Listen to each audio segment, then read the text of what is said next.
Oh, yeah. Welcome to the Nick DiPaolo radio show. I almost said podcast. That's how you know I've made the climb. Been in my basement for the last 3 years. Like a little kid doing a ham radio show with a wife yelling downstairs, "You can't say that! You're going to get us kicked out of here." I'm like, it's our house, for Christ's sake. Relax. How are you, folks? The Nick DiPaolo radio show, the big premiere. Say hello to my producer, Andy Fiore, Andy Flowers. Oh, look who learned my name. Yes, I've been calling. The day I met Andy, I put him in. I did a week in October, right before the election. I did a week of shows. Andy was the producer. I put his name in as Danny into my contacts, and I've been looking at it. And I called him Danny about 11 times before he had the nerve to go, "What the fuck is your problem, dude?" And I said, "I'm in my late 60s, all right?" So, and let me clear this up for you people who are big, I know, Bonfire fans and Larry the Cable Guy. I did not steal Andy Fiore.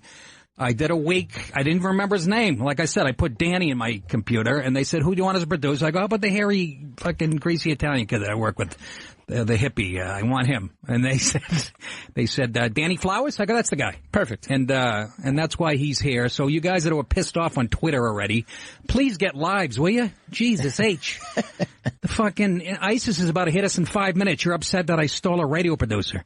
And we have another producer over here. What are we doing? The Rockettes, for Christ's sake? We got Brendan. Yeah, we got Brendan in the back. Which makes me feel good. Brendan's like a millennial guy. I was throwing a few racial bombs around before the show, and he almost broke into tears. I said, "Do you know who you're working with?" No, I cleared it with him. I said, "You know who Nick is, right?" Did he know? He's a big fan. Is he really? Yeah. Oh, yeah. Big fan. Big fan. I can tell. I said tit, and he almost passed out. But then I took a zing at him. He got all quiet. I'm like, I'm just fucking around. I do come on. I make shitty first impressions, but that's how it goes. I always thought I'd get by on my looks and my money. That's why I'm in radio. Look at, I have TV monitors surrounding me. There's Trump somebody just threw a peach at his head. So this show, I don't know what it's going to be, folks. I really don't. Maybe you can tell me. People think it's going to be all, political and shit, and which it's not. But you know how I stand politically, and it should be a breath of fresh air. But, it's a weird time we're living in. But maybe you guys let me know. It'll be more cultural than political. Well, what do you mean by cultural? Well, a story like when they're tearing down statues of Confederate soldiers and shit, and that type of stuff. You all right over there, Andy? Yes, I'm fine. He's playing with the equipment already. It's a new studio, so I'm trying to, get my bearings straight. I know. I'm sitting in Ron Bennington's chair. We're on the air, so I'm happy. Yeah, absolutely. That's the first step. That's right. Andy, it was the Bonfire premiere where they had dead air for 22 minutes. And I said, that's the guy for me. Why are you still working here? That was Lou. Oh, you're blaming Lou Witzke? I will not blame Lou for anything, by the way. The guy, I call him up. I hear myself on satellite radio in my car at night. They're playing like a clip from Just for Laughs, and I'm bombing miserably. I call Lou Witzke. I go, burn that shit. Get that file. I have ransomware. Can we? And you know what? I haven't heard it since, and he's been my man since. If I hear a bit bombing on satellite radio, I call Lou Witzke, and he's like, he fixes it. Yeah. The guy in Pulp Fiction. He's the wolf. Keitel, the wolf. But you guys, let me know what you want to hear here. 866-969-1969. 866-969-1969 is the number. We got, on the second hour of the show, top of the hour, we have Mark Norman coming in, who I think is funny as hell. Great. He does politically incorrect stuff. He does it with a little more subtlety than I do. He doesn't drop in the C word and the J and a K. He just he points out the differences and why he hates feminism. But he does it much nicer. It sounds much nicer in Italian, So he's coming at the top of the hour, second hour. And what the hell else did I want to talk about? Oh Jesus! This weekend you're a stand-up, Andy, right? Andy? Yes. I'm talking to you, for Christ's sake. Focus, will you? I'm getting messages from the booth. Are you really? Yeah. Do they have my Mickey Dolenz thing lined up? I was in, not to brag, I was at Windsor Locks, Connecticut this weekend, and doing comedy. And a friend of yours, Lori Palmentary, was the feature act. Yes. So, sweetheart of a kid. Yeah. Very funny. Yeah. And there was, I noticed the weather was going to be horrendous, monsoon. And she said, "You want me to drive?" And I went, "Yeah," because I'm a pussy. And she's coming up past. She had to go that way anyway. She's coming from, Astoria, wherever she lives. Yep. So she picks me up. We go do the gig, and it's fine and everything. I get hit with a full Heineken in the chest 8 minutes into the show. No, I'm kidding. And are you going to be gesturing all fucking day? It's a new studio, I know. It's a little distracting. You'll know when I'm gesturing. And anyways, here's the funny bit. She drops me off after the gig. It's 2 hours from my house in northern Westchester. Yep. Drops me off at 1 a.m. I get out of the car. She drives away, and I go to my back door up the stairs. It's raining now. It's about 42 with a wind, and I can't get into the back door. My wife's asleep. Bedroom's second, third floor. I don't know how many. We have like 11 floors. Must be nice. No, it's one of those mini houses. What do they call those? Midget? No, I don't know. I don't know, but anyways, midget. She locked me out, and she took a sleeping pill. Okay, now it's 1:20. It's raining on me. I'm calling the home phone, keep getting a message machine. Now I walk around the house. It's airtight. There's no way to break in. I tried window. I couldn't reach any of the windows. The house was built in 1937. Any other house you could kick a window in. Cut to me. Now it's 1:40. Oof. I'm in my garage, standing in my garage, trying to stay dry. I run back out in the rain again. Make one more pass on it. Call the house again, no answer. Now I'm in my car in my garage, trying to figure out how to put the seats down. Like I'm trying to get laid in high school.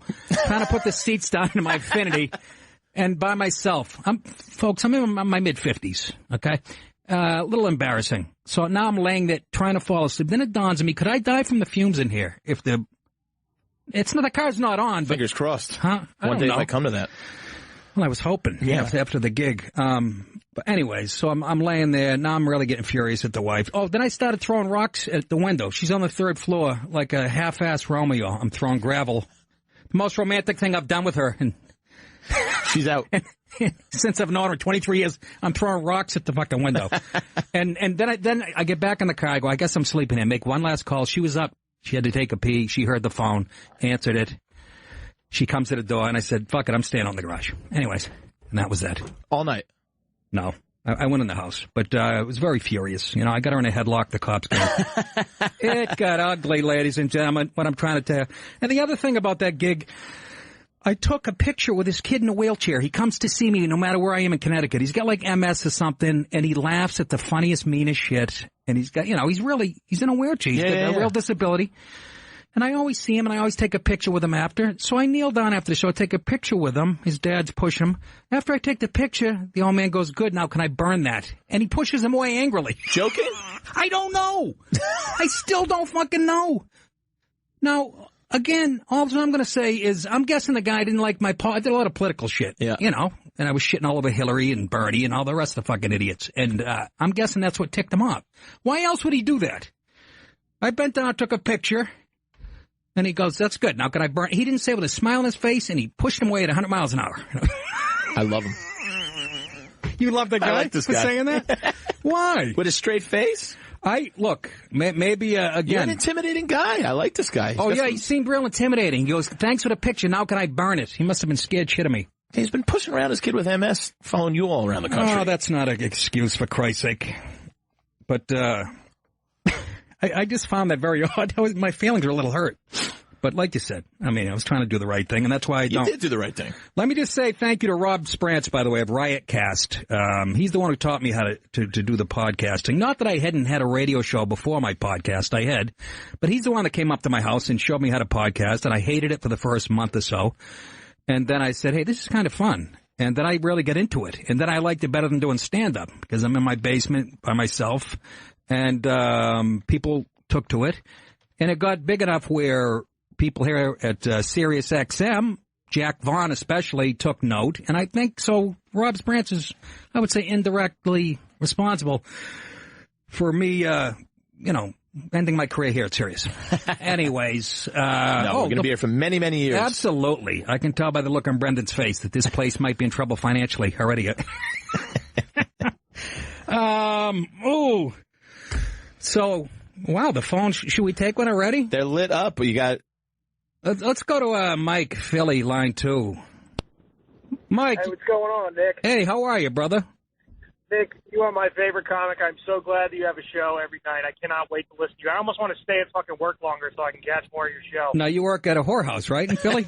Of course, yeah. I'm the janitor. You're the janitor? Well, go ahead. No, go ahead. Go ahead. I have a couple of questions for you. I always wanted to answer this. I'm a fan of yours going back to Nick and Artie's show. And I know Artie was on your podcast way back when you first started. Any shot of him coming on this show, you think? That actually crossed my mind, you know? And then I went, nah, fuck it. No, I think I would say I would never rule Artie out for anything, you know? Unless he's in jail. I'm not going to bail him out to get him here, but I would love, we'll get to all that, you know. We'll get to fucking Artie and the heavy hitters, Jim Florentine, myself, you know. Stuttering John's in L.A. I heard he's a real fucking left-wing lib on Facebook. He's really irritating people. He's a fucking lunatic, and he's a moron to boot. I like him. Politically, I'm with you. I like John. I still like him, though.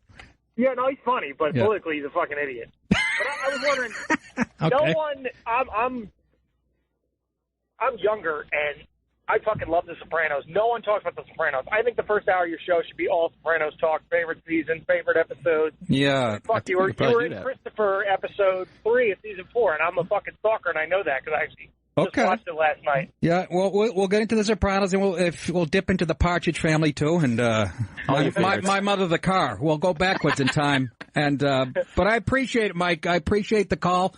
The phones are lighting up. It's like it's a benefit for sick kids, and I appreciate the support. Say hi to Philly. Say hi to Bill Cosby, that alleged rapist. All right. Take it easy. Oh, God help us. First call. Philly. Yeah. It was Philly. When I had my radio show here in New York on terrestrial, on Free FM, I could have ran for mayor of Staten Island a week. Every call was Joey from Staten Island. Yeah, me and my cousin are burying a body. We thought we'd give you a call. I got headphones on. But, so a lot of Philly, a lot of working class people, you know. That's what we like. It's the deplorables, folks. That's who I am, and not really. I went to school, but I cheated.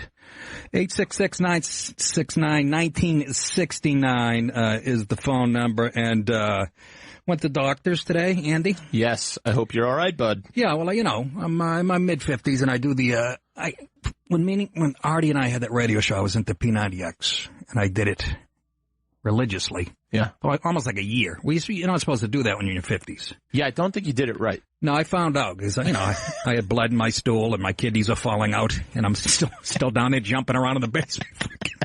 And then I went to the 30-minute insanity with Sean T. And, you know, you got to focus, you got to stay with yourself. And anyways, I did all that, get in great shape, and that was a few years ago. I still put it in every once in a while. I had hernia operation in October. Mm-hmm. I remember, right when we first met. Yes. When we did the first pop-up shows. Yeah, you grabbed my nuts and said, cough. And I went, all right. So I had a hernia operation, laparoscopic. They go in a little robot and fix it. And I waited about 4 or 5 weeks before I started working out again. Now I jumped back into P90X. Last week I do the plyometrics. I wake up the next morning, I literally couldn't I had a pain going from my right nut to my right hip. Jesus. Now, this is for like a week. I'm just sitting at my desk reading the paper, and my balls are ringing like a church bell. They just, you know what I mean? You guys don't. You're in your late teens. You're looking at me like I'm an asshole. It's just a searing. I thought I had maybe an infection in my pelvis. You know, I stayed at Norton's house one night. I picked something up. Oh, boy. So it was killing me, and and it wasn't getting better. So I went to see my doctor who did the operation. Long story short, I got about 11 weeks. And, you know what he says to me? I go, it's fucking killing me, you know? Go ahead. Cry like a bitch. What the fuck kind of talk is that for a doctor? But, so I strained something down there. I thought I undid he pushed my guts back. Yeah. A hernia is a hole, and your guts spill through the hole. Right. You know? So he dropped the pants, did the... Oof. Do you know why you turn your head when you cough, by the way? Does anybody know that out there? Probably the gay guy in line 3.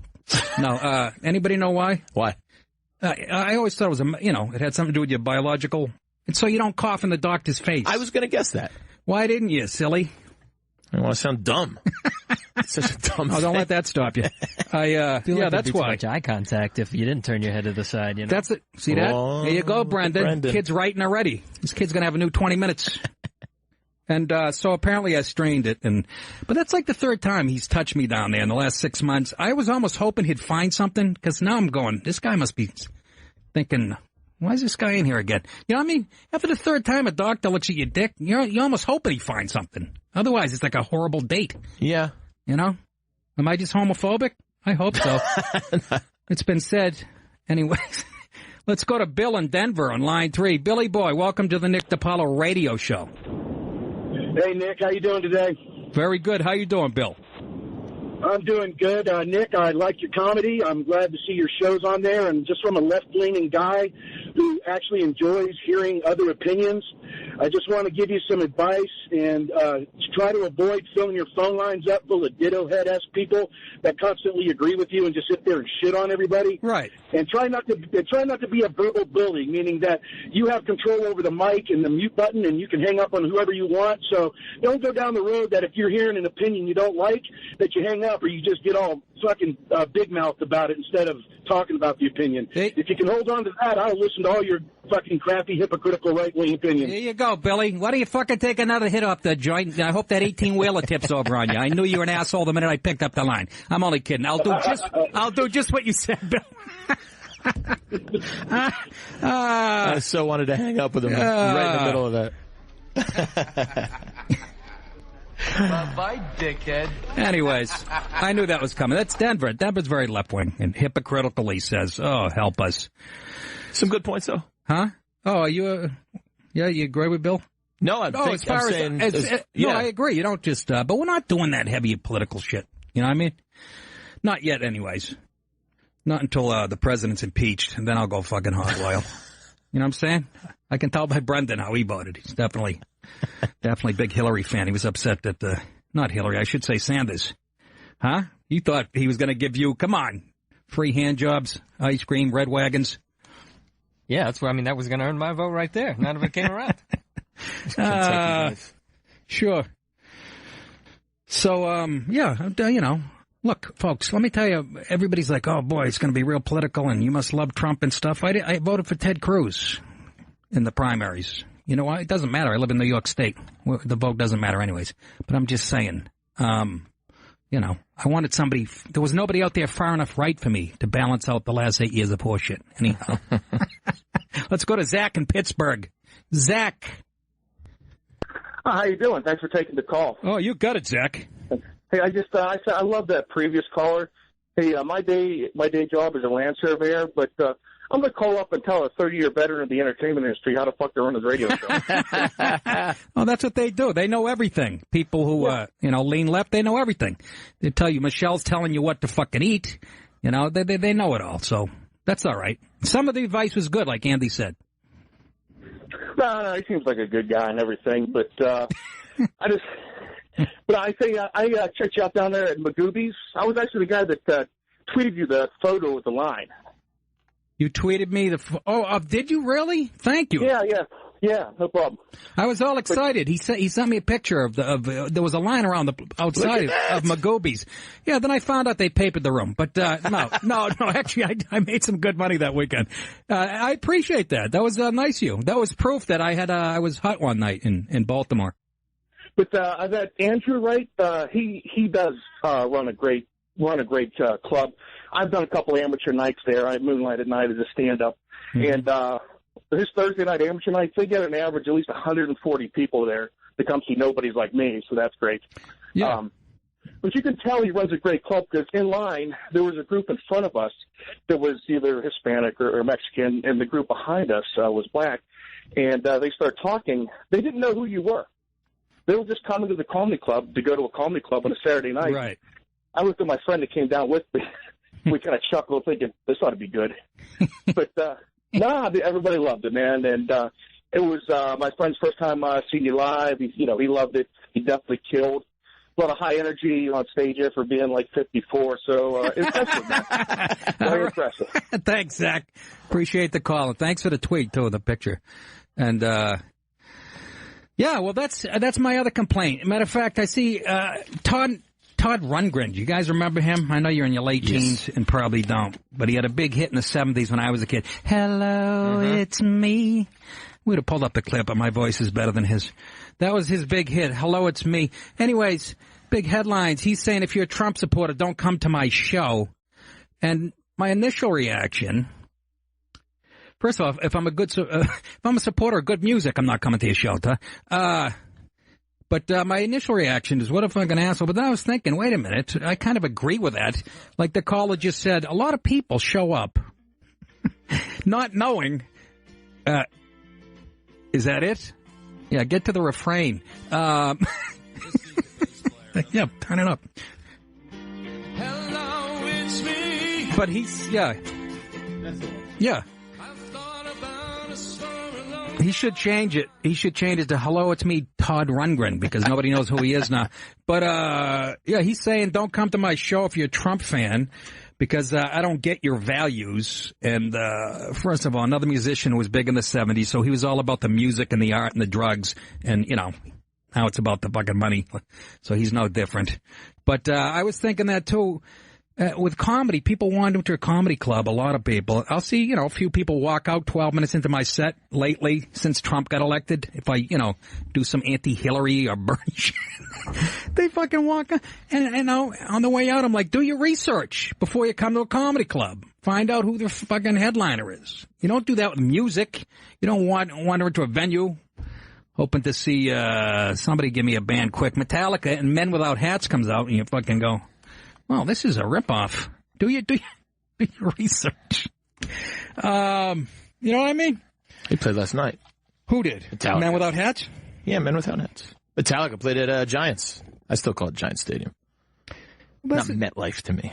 But that's what he's saying. He says, if I had the power, Todd Rundgren saying, if I had the power, I'd say, if you're a Trump supporter, don't come to my show because you won't have a good time. Why? What are you doing all... Hillary songs? And there's nothing worse music than when a guy who you're there to see the songs for banters.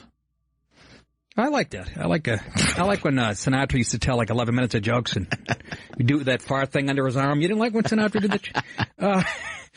But he says that don't come to my show. You're not going to have a good time. And also, I don't understand your frickin' values. Well, I don't understand yours. Well, what don't you understand about people who voted for fucking Trump? Oh, they like the country? And the Constitution, oh, that's right, they're racist and they can't possibly relate to you. He says, so if you don't understand that basic thing, you're just fooling yourself. I think they were fooling themselves by getting tickets to your show in the first place. But he has a new album or something. It's one song on the album, Tinfoil Hat, is a direct jab at Trump.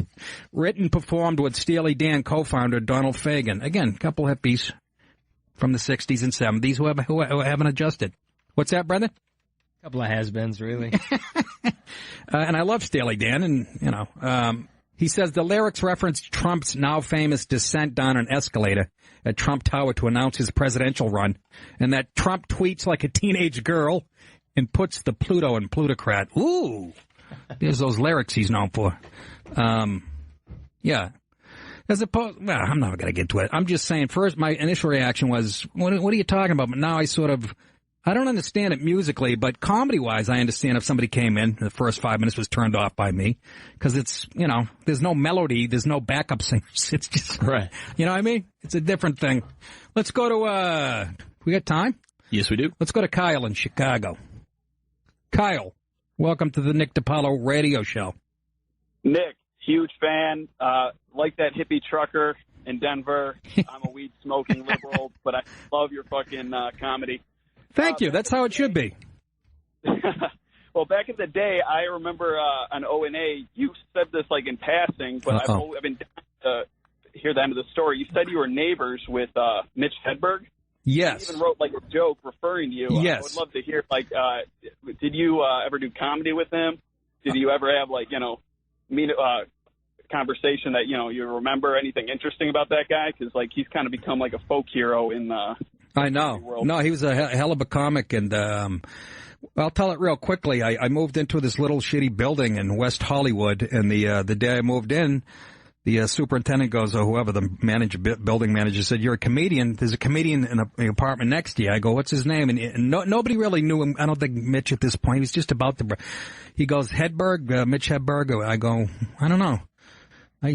This sounds kind of familiar." And so cut to a few months later, every night, not every night, but a couple nights, somebody would come over and start playing music, like, folk guitar and singing and shit. And I put up with it for a few days, but the walls are paper thin. My TV's like right against his wall, and I'm trying to, watch important shit like SportsCenter. See how the fucking Bruins did. And so I banged on the wall one night, just telling to whatever, turn down the amps or whatever. And, so I don't know, a year or two later, he comes to New York to do a Letterman, and Zoe Friedman was booking Letterman and said, "Hey, he's got a joke about you he's going to do on Letterman." She shows me his set list, and the second one says DePaulo on it. And, it was the joke about his neighbor banging on the wall, and he says something, "There's no knob on this side. Go around. Yeah. Whatever. I didn't think it was one of his best, I gotta be honest with you. But I did meet him after, and I actually left him a case of like Heineken because I felt bad. And preferred nice vial of heroin. Oh, easy, fella. I mean, but yeah, it was a sad thing. The guy he's funny, and I loved his comedy, and all the good ones go. There's a ton of hacks in the late '90s still banging it out. Anyways, thanks for the call, Kyle. Appreciate it. I love the show. Take care. Thank you. And by the way, all people are welcome here. I love weed smoking libs. You know what I mean? Doesn't mean you can't laugh. Doesn't mean you can't laugh at me, and I can't fucking laugh at you. So, are you right? I had an ugly argument today with my. I found an old tape of me and my old agent arguing. Yeah.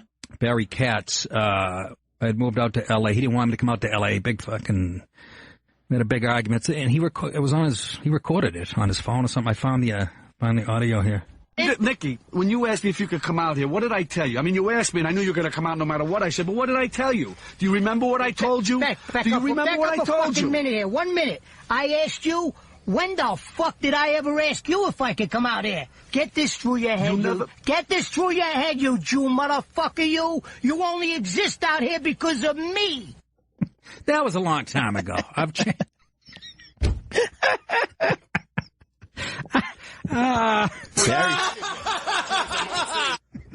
Barry sounds different now, of course. I like Barry. I still do. He was my first manager. My ex's manager. Huh? My ex's manager. Who's your ex? Say it. You know. I don't. You know Allie. Oh, yeah. Yeah. Still together, managing her now? Yeah. Okay. She's done. Anyways, no. Yeah. So, the other thing I wanted to get to right before, we probably only have like a minute left. Maybe I'll save it. Now we have 2 again? You gave me the 2 sign 3 minutes ago. 45. What? Minute 45? Minute 30. I don't want to get into this yet. I'm sticking, Nicky. I don't want to get into it yet, but, we'll take one more call. We'll go to break. I'll come back. Let's go to Rick in Paramus, New Jersey. I have a summer home there right next to the mall. Rick, you're on with Nick DiPaolo.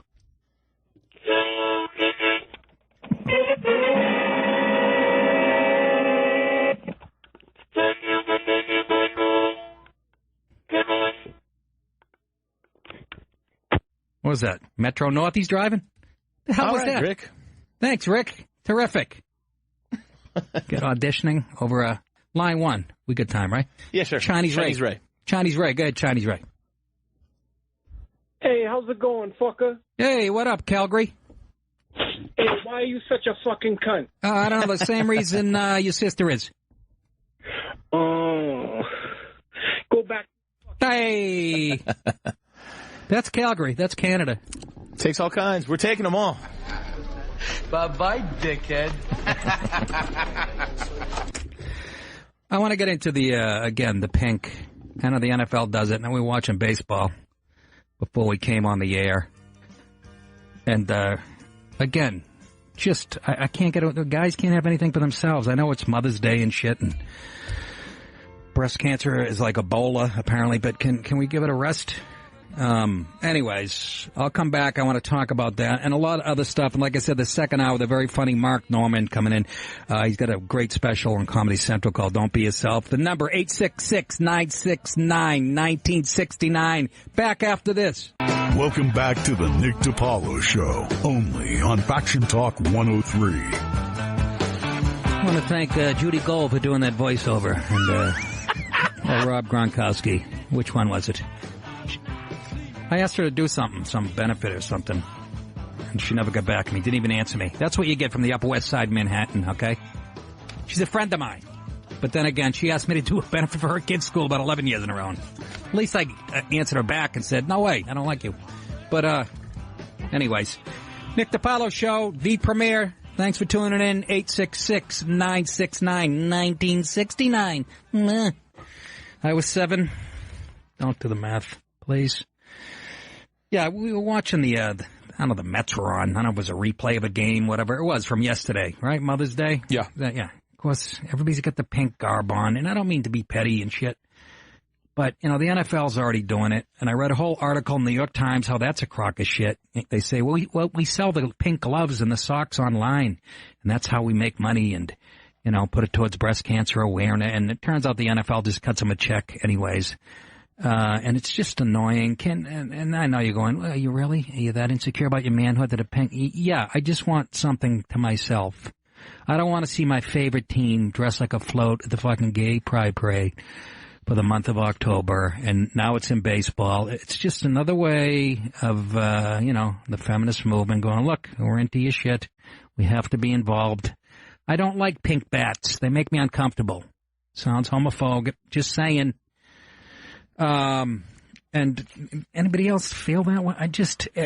Here's my bigger beef. That was the micro analysis. The macro is,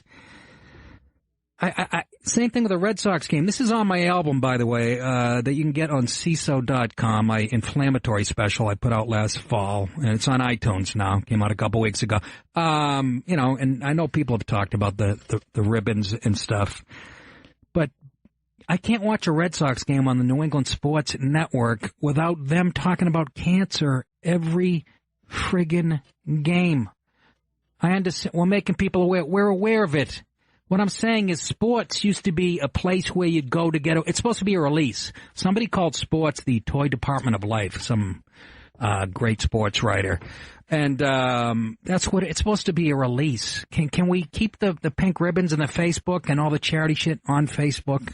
Where it belongs. Can I go to I'm watching the Sox. Some guy hits a 3-run double, and I'm not even enjoying it because they're talking to some kid with osteosarcoma or some shit.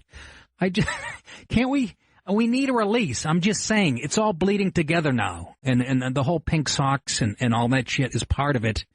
And I know I'm not the only guy bugged by this. It's just really, it's hard when, who said that? The quote?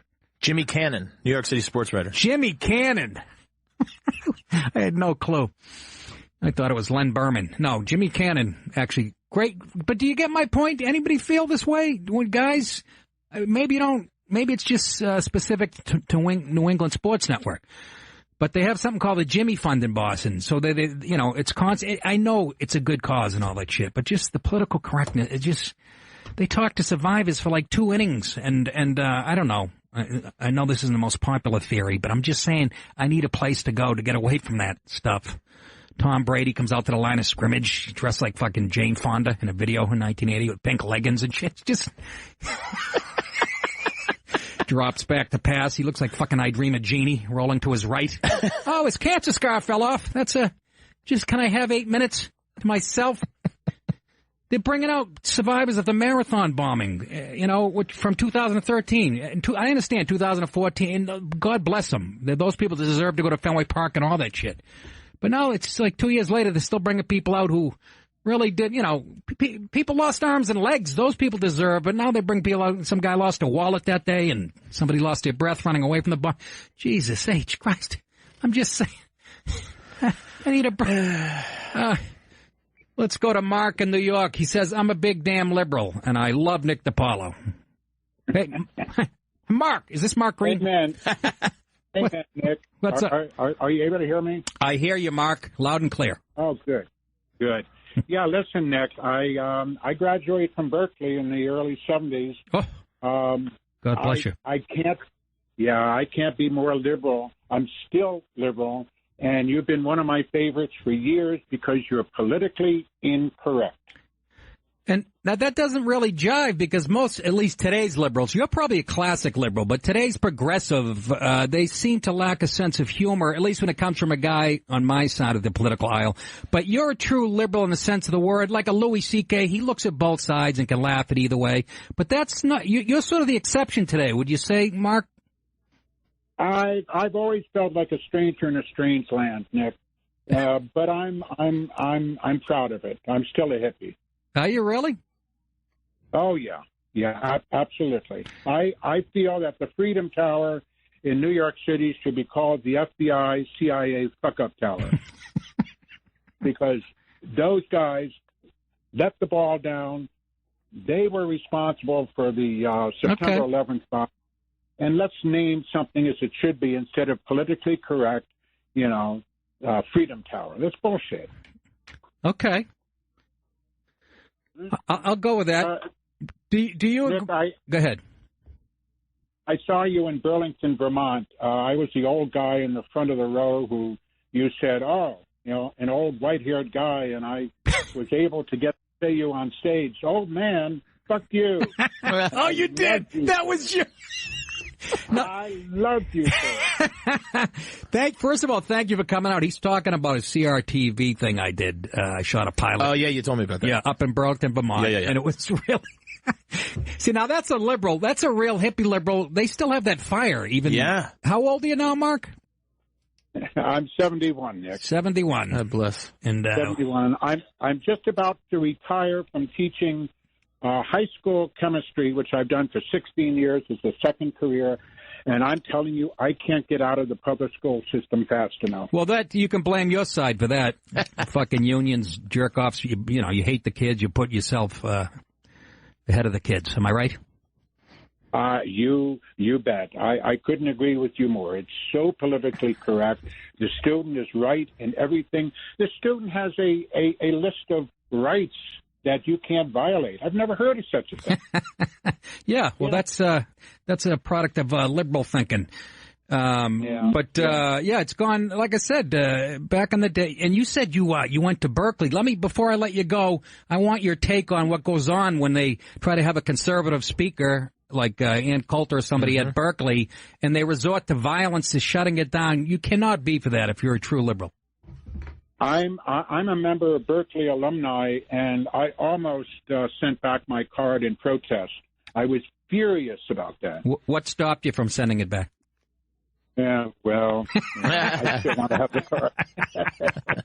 Well, Mark, I appreciate it. You're the perfect caller and listener for this show, that you can enjoy somebody like, we have our political differences, but come on, we can't put politics first. We have to put life first, and I appreciate you having the open mind. Thank you.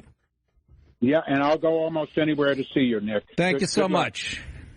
Bye-bye. Appreciate it. Bye-bye. He's going to be at my house tonight, banging on the door at 3 a.m. Maybe he'll get in. Huh? Oh, my God, that was horrible. I couldn't get in.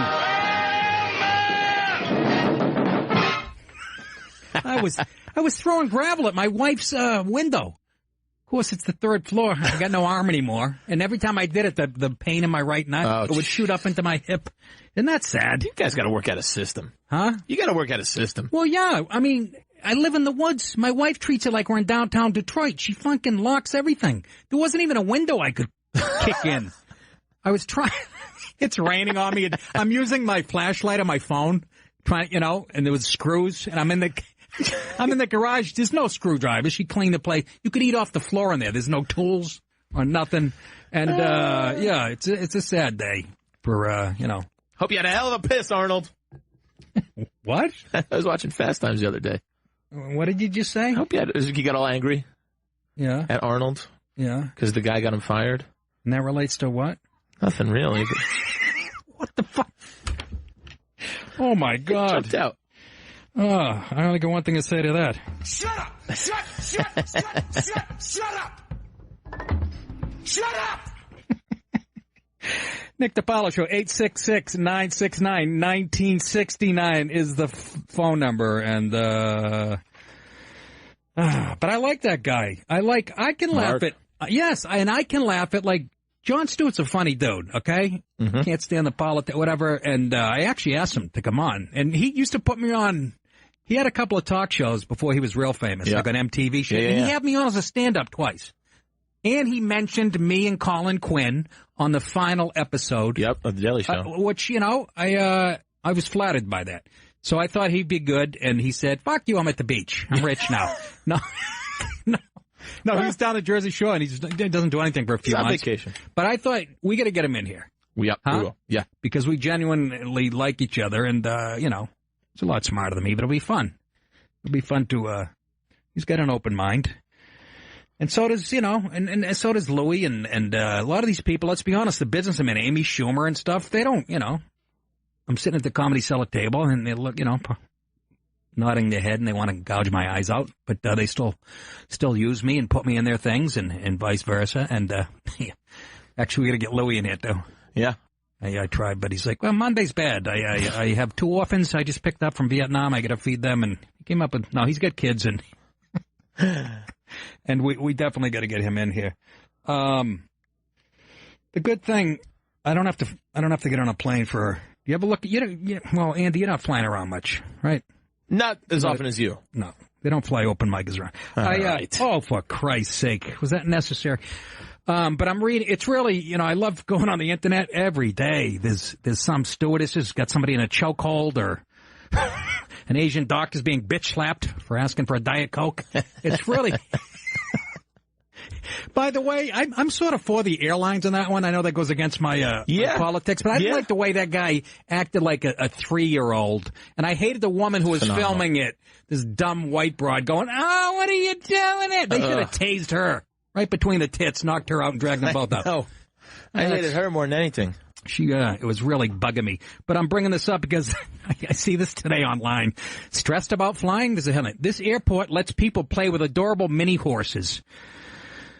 It's an airport, the Cincinnati/Northern Kentucky International Airport. First of all, that's a sore spot for me, Cincinnati, Northern Kentucky. And this is true because me and my wife, before we were married, and she was living in L.A., I was back in New York, and I said some mean stuff in an argument about our relationship and shit, so she retaliated with a Kentucky football player in Cincinnati. So that is oh my God, Brendan has a Kentucky hat on. He's a Kentucky man. That's where I'm from. Are you really? Kentucky. Well, I'm glad. Enjoy your last night here. Anyways, what do you think, you're better than me?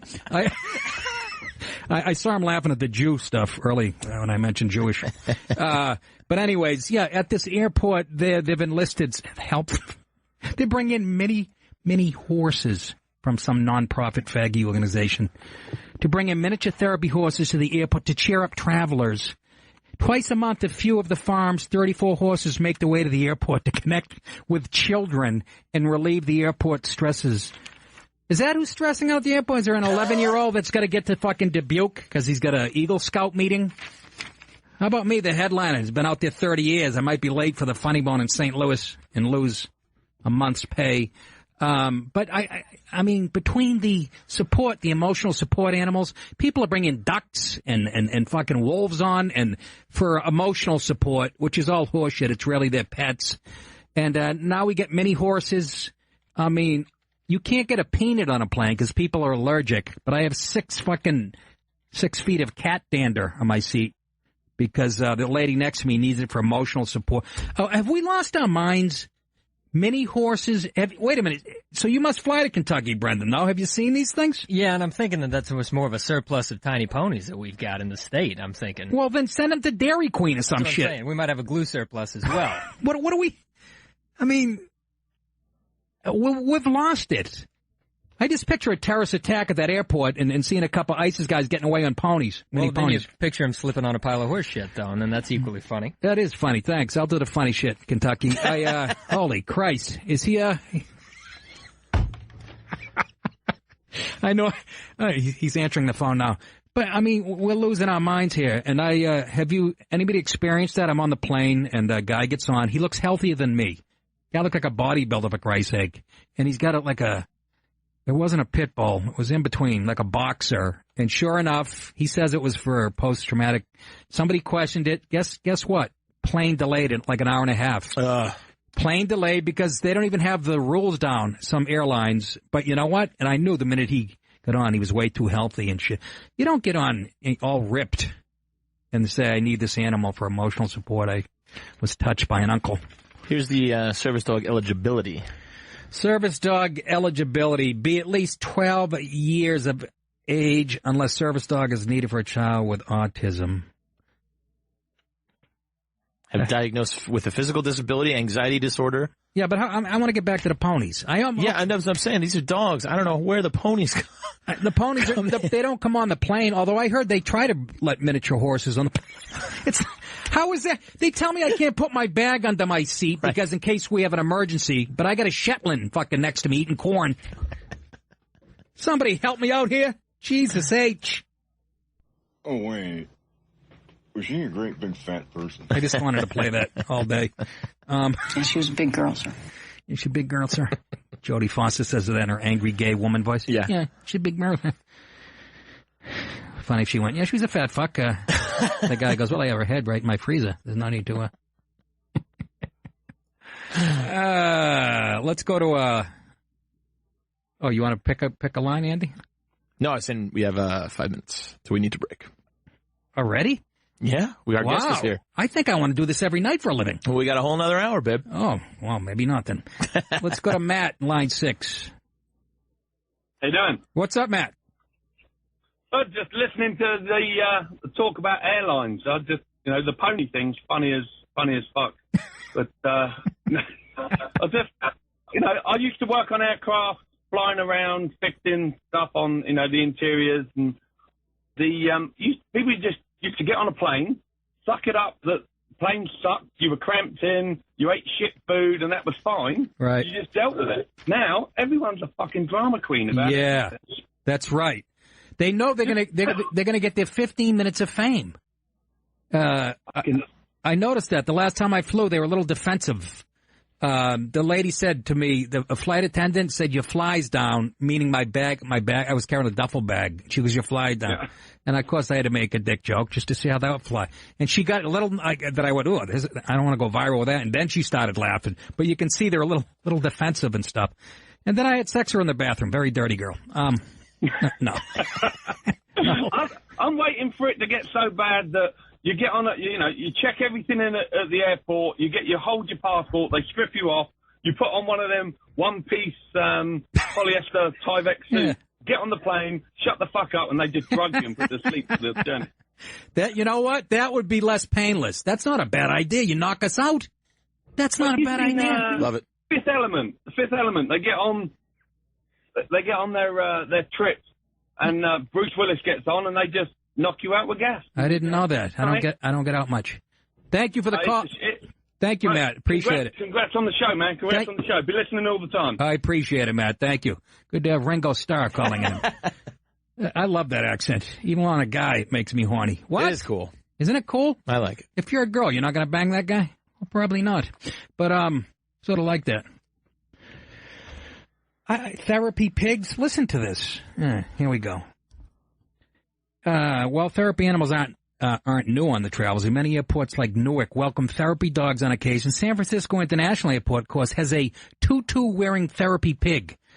Good to see Rosie O'Donnell back on the road again. A therapy pig. But then the lady says there's something special, something especially delightful about seeing a horse indoors. It makes people feel good. Yeah, I feel that way about strippers, too. Never mind the mini ponies. Get a couple of dirty whores from a hustler club. You know what I mean? The horses are for the kids. I'm not that impressed with you. But I think we've lost it. How is that not? We're on code yellow or orange, whatever. High alert, and you get horses in the lobby of the. I always wanted a pony though. Let's go to Chris in Vermont, line 1, real quick. Chris, we got about a minute and a half left. What's going on? Nicky, love you, love the show. Thank you, Chris. Not a problem. I wanted to ask, The liberal, the old guy. Was that Colonel Sanders or was it the other guy? Oh. He sounded like Bernie Sanders. He did sound a little like Bernie. Bernie, he's referencing one of my jokes and about Hillary. And Looking like Colonel Sanders, that fuck. Okay, take it easy. Thanks for the call, Chris. Boy, there's a high-strung guy. Calling from Vermont. I understand you're calling from Queens and you're in traffic. This guy's in front of a red barn or a covered bridge with 2 ducks in front of him, and he's furious. I think that guy failed him in chemistry. Yeah, did you? That was one of his old students. Yeah, exactly. They're both in Vermont. Walter White called us from Vermont earlier. I just, it's been, I hated flying when it was good. Let's put it that way. Ugh, I hate it. I didn't mind it until after 9/11, and now I get a pit in my stomach. Even now, after 30 years, I look at my book and I see a date coming up. Like, I got to go to Cleveland in, I don't know, a couple of weeks. I start getting sick about that. And Colin, I talk to Colin when he feels the same way. I get like this dead feeling inside, anxiety-filled. I'm not but it's only getting worse, and I don't need a friggin' Shetland pony. It's not going to chill me out. Like I said, 20-year-old stripper on drugs. And, hey, when we come back, ladies and gentlemen, Mark Norman, a very, very funny comedian, got a great Comedy Central 1-hour special called Don't Be Yourself. He'll be with us, so stay tight. Nick DiPaolo Show. I went on a date with a girl once. Went pretty well. Went back to her place. I take out a condom. She goes, whoa, whoa, whoa, where'd you get that thing? I was like, well, they were free at the bar. She was like, oh, that's gross. I was like, well, that's where I got you. Yeah. There you go. Little Mark Norman mixed in with Zeppelin. I'll take it. The very funny Mark Norman is here. He's got a Comedy Central 1-hour special out currently called Don't Be Yourself. Is that right? That's it. I'm not used to it. All right. You're doing okay. I watched the whole thing, and it was really friggin' good, dude. Wow, the writing, and here's what I like about Mark Norman. First of all, he touches on the double standards with feminism and race and whatnot, and does it without dropping the C word or anything else, which I can't do. But it's very well thought out, and they can't. You call them on the bullshit, on the double standard. They can't argue with that. Exactly. But you do it in a nice way. I actually saw broads clapping. Wow. While you you saw cunts applauding? Yeah. But that's my point. You do it. It's the writing is really crisp, and you make good points. And whether it's, like I said, racial or to me, the feminist thing is at the core of political correctness, even more so than the race thing. Mm-hmm. They're driving it all. Right. I've had enough, and you called them out beautifully on a couple things like that. And how long did it take you to put the hour together? Well, I'm no Lou, so probably 4 years. Nobody's Lou. Yeah. Louis puts those together at lunch. I swear to God, I think CK could put out 2 a year. He's just trying to not embarrass the rest of us. You think so? I swear to God. He's a machine, that guy. Then he does jokes after his special, because I opened for him for like a month, and he did his special, and it would kill, and then he would come back and do an encore, and the encore was better than anything I've ever written, and that's what he does on SNL. Yeah. That's the monologue right there. Yeah. He's always been really prolific, but this was really good. I really, the part I didn't like was Amy Schumer. I don't know why she was no, I'm kidding. We know Amy, and God bless. She put me on her show. Yeah. And we got to get her in here. She'll do it. She's a big fan. She said Nick DiPaolo in his day, he could get it. Her words. What the fuck does that mean, my day? Well, your picture at the Comedy Store is pretty hot. Yeah. You got the blazer on, I got a blazer on in the picture? Yeah, it's like a tweed blazer. You're leaning up against a wall. You look like you just killed a gay. Yeah. Yeah, it's like an old picture because I'm standing in front of Dempsey's, the bar, which is in like Jake LaMotta, right. Raging Bull. Yeah. He could get it in his, I'll take that from Amy. Oh, yeah. Maybe she means before the wife. Yeah, of course. I turned down so much ass. Some of it female, though. I think I already said that today on the show. But, so first of all, I want to talk about, you're from New Orleans. Yes, sir. And, I had never been there. I was always bad-mouthing your city because every time I saw clips, it was Mardi Gras. I remember Hep C. Yes. Remember that bit? Yes. A great bit. About the Katrina, and, yes. And these people they were so ignorant, they couldn't spell help. Right. The guy's in a helicopter looking down, it says HEP on the, The guy goes, we got to throw him down an L. You want hep? Why don't you drink that water you're standing in? It was something very lighthearted. Yeah. Right? Yeah, exactly. Always going with the victims. But I'm like, I don't want to again, Mardi Gras clips, that's all. I know there's more to the city than that and stuff. But I get down there, and the 4 streets that I did not wander off were beautiful. I had a great time. It's dicey. It is, right? Oh, so it's way worse than New York. That's what I hear. Way where they'll murder you for a pocketbook. They'll take a hat. They'll take your shoes off. It's crazy out there. I had all 3 of those on the day I got there, and the guy told me to take them off.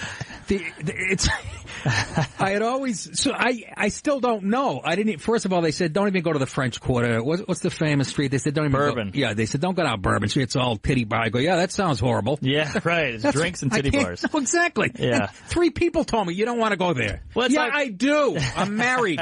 I'll take a knife in the ass to see a little nipple. Women flashing on the balcony for beads. It's insane. That's the other thing I hate about Mardi Gras. That fake transaction. Yes. In other words, you have to give me something before I, show you my tits. And you can't come up with something? Cash or something, no? Cookies? It's got to be shitty plastic. That's the only thing that works. It's so phony. I know, but it worked. I was a kid. We'd go down there and we were 14 and we'd look at tits all day. You know what? And the food was as good as I heard. I was with Bobby Kelly. Oh, that's right. Yeah, and he picked 2 joints. Had the steak the first night, and just it was unbelievable. Then the seafood, and I had gumbo, and it was everything. It was better than I heard. I swear to God. Yeah, because that's what they're known for. They got to keep it up. The food's amazing. You can't get it here even. You can get Ethiopian food in New York. You can't get Creole. Ethiopians don't eat food, do they? Jesus Christ, they're shredded. Well, you know what I mean. You can get fucking Croatian food in New York, you know? No, you can get all that shit. So, yeah, it's, it was I was very surprised, and, what are you doing now? You're touring, but you came in here, you go, oh, geez, I got to do another. You said, thank God that's over, the hour, right? Well, this is fun because I hired a publicist, which is not cheap, folks. I've never hired one. Oh, I'm too cheap. It's brutal. Is it? It help you? But you're pretty established. I'm like a newer guy, so I had to ask her to help me get on Bert Kreischer's podcast or Rogan. These are all things you know these guys. You can just jump on. I don't know Bert, and I hear his name more than anybody, and he actually praised me online, and I'm like, I got to meet this guy. And he loves your stuff. Rogan. Joe Rogan. Yeah, he's part of that crew. But you would have to. We couldn't get you on Rogan. I still haven't done it. I don't know. Even the publicist couldn't do it. He's so backed up. He's got DeGrasse Tyson on. He's got fucking Rock and Muhammad Ali on there. I can't get on. Fucking Ali on there? Yeah, he's shaking up the joint. Kind of dirty. Hey, if you want to talk to Mark Norman, call 866-969-1969. That's his home phone. That's not the studio. 866-969-1969. Let's play the Caitlyn clip. This is from his special, by the way, Don't Be Yourself, which I love. Thanks. I'm not one of these guys that's full of shit like, hey, looks don't matter. It's all about the inside that counts. Shut up. Come on. Can't hear it. No. We all want to be found attractive. We all want to be with someone we find attractive. But hey, people lie about that.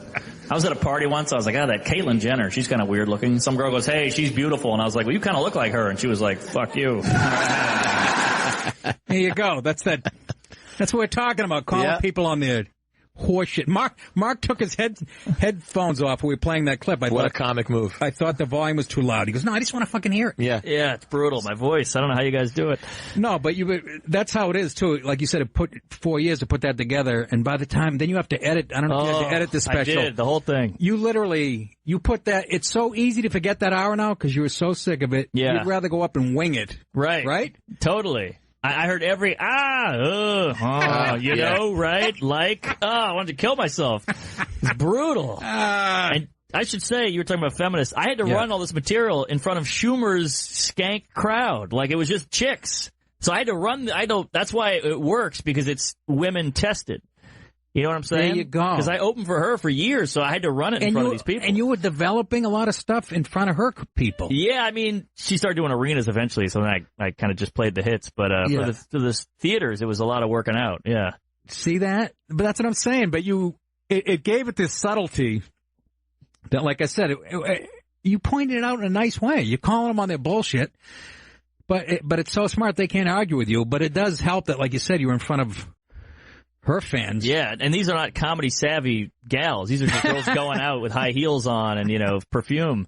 But like Patrice says, he has that great quote, you can't fuck with the truth. So I feel like if you just say it, they got to go, yeah, he's got a point. Can't fuck with the truth. Tell that to Trump. Listen, folks, what? I'm a Trump fan. They'll get mad at me. Let's take a call. I don't know if they want to talk to you or not. This is a brand new show, and let's go to John in Alabama. John, welcome to the Nick DiPaolo Show. You're on with Mark Norman. Hey. Hey, how you doing, Mark? Howdy. I live in Mobile, which is, I go to New Orleans at least once a month. Oh, nice. Just for the food. Oh, yeah. Good move. I think John Besh has a restaurant on every corner now, though. He's the local hero. Who? John Besh. He's the big chef. That's right, the steak guy. Yeah. Yeah. He's got 8 restaurants. I had a fight with him on Food Network. He didn't like my brown rice. Go ahead,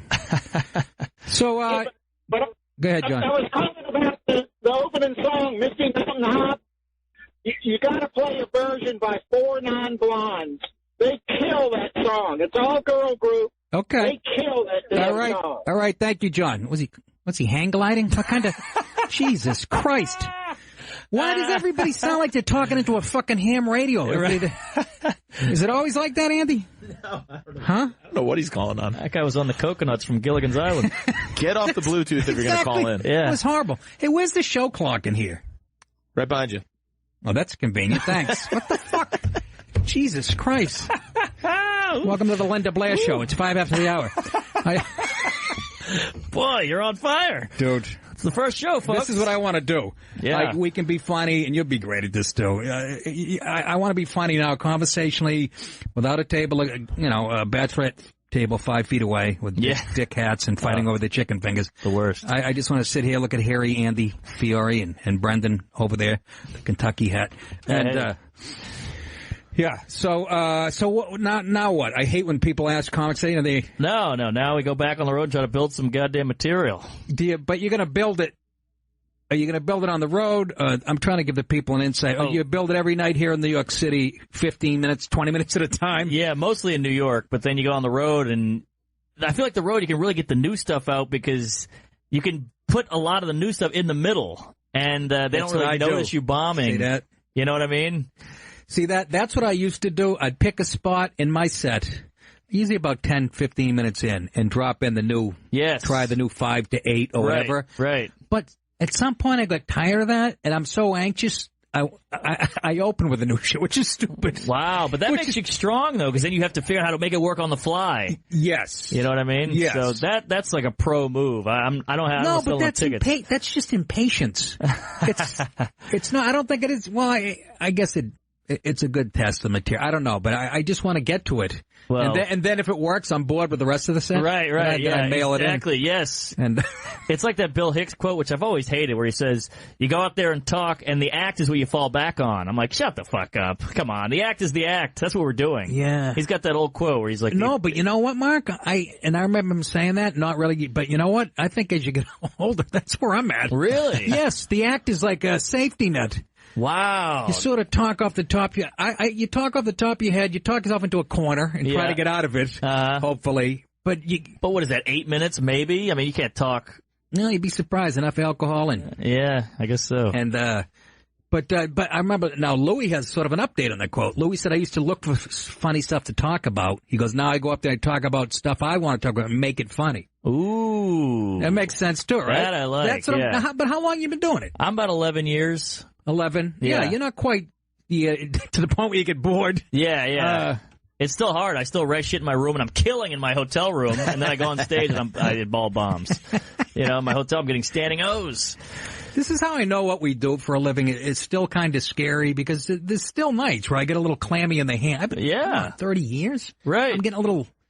And the nights where I don't get a little excited or a little bit of butterflies in the stomach before I go on, those are the nights I eat my own balls. Exactly. You ever do that? You go up too relaxed or too cocky and you stink. But it kicks in pretty quick, though, where you go, all right, asshole, you're not a genius. It's like Quinn always says, he's like, nobody wants to write because if you write, it shows you're not a genius. We think we can just go out there and be funny, but you got to write.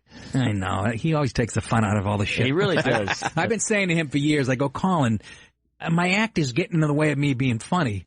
You know, but then you go out, sometimes I go up there and try to wing a lot of it. Yeah. And I think I go, oh, this is some good shit. Then I go home and listen to it. And a lot of it was just filthy, stupid stuff. Yeah. But in the moment. Exactly. Right? When you're looking for that punchline, you're just like, cum, jizz, anal, Jews, faggots. You know, you're just trying to say any buzz that you can get a laugh out of. You just did my set list for the next. Let's go to Eric in Colorado. He said he saw Mark in Denver, kill in Denver. Oh, say hello to Mark Norman.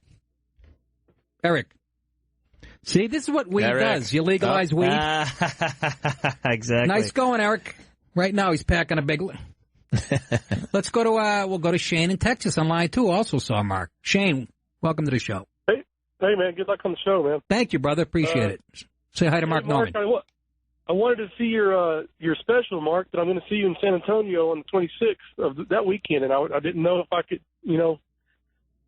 would it ruin my weekend if I watched the special or just watch both of them? It might ruin your weekend just in general. But no, I mean, you can watch it, but I will be doing probably 50% of that on stage just because I got to fill the time here, folks.